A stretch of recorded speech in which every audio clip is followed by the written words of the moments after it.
Join me.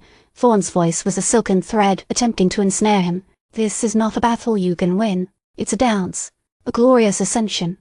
Krell tightened his grip on the pulse rifle, the cold metal a grounding force against the insidious pull. You're not Thorne anymore. Whatever you're influenced by, I won't let it control this ship.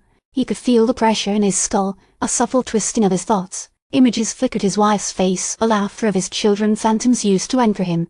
Sentimentality, Thorne sneered, his expression unreadable. A weakness. Imagine, Lieutenant, the knowledge I offer, the power to shape realities, to mend the tears in the fabric of time itself. He gestured towards the holographic network shimmering across the bridge, twisting the familiar starscape into impossible geometries. A simple choice, Krell. Join me and be elevated, or be swept away by the tide of inevitable change. Krell felt Elias's gaze burn into him. The engineer was a hollow shell, his eyes vacant, his mouth moving silently as he seemed to conduct the holographic symphony. Thorne had him fully integrated, a puppet to showcase the network's capabilities. My hope isn't power, Commander, Krell replied, his voice trembling but firm.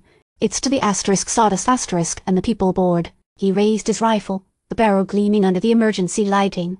And you're a threat to both. Thorne's smile widened, an unsettling curve that didn't reach his eyes.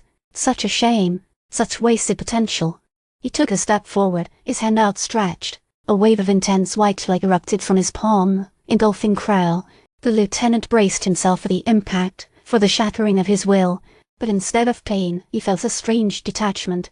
The pressure in his head vanished. He was floating, suspended in a sea of blinding luminescence. He could see the network now, not as a visual display, but as a lattice of energy, a complex equation written across the universe. He understood fleetingly its purpose, the tool to reweave timelines, to correct perceived errors in history. Then, as abruptly as it began, the light subsided. Krell found himself kneeling on the bridge deck, the pulse rifle still in his hand. Thorne stood before him, his expression different. The cold, predatory gleam was gone, replaced by a flicker of confusion, a hint of fear. What happened? Thorne stammered, his voice no longer the smooth, controlled instrument it had been.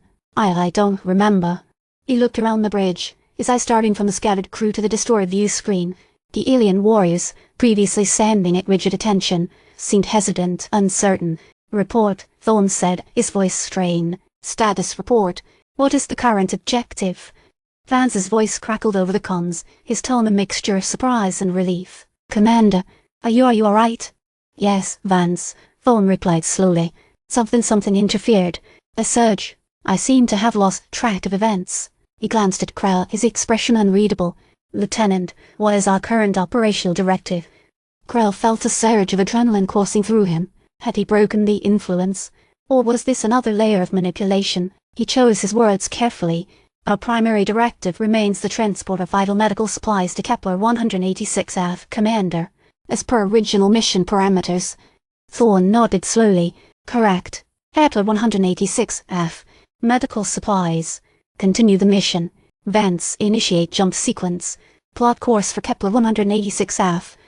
Aye, Commander, Vance replied, his voice filled with cautious optimism. As the Stardust began to shudder, preparing to tear through the fabric of space-time, Krell noticed Elias, still slumped over the diagnostic console. But something had changed. The vacant look was gone, replaced by a flicker of lucidity.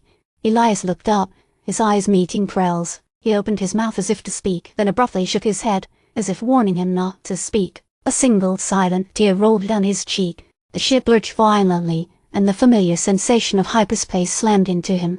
As the stars warped and twisted around the Stardust, Krell knew that their ordeal was far from over.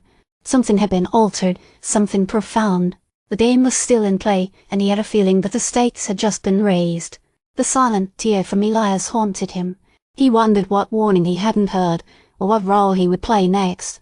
The fear of being watched by the colossal eye lingered, a constant, unsettling presence,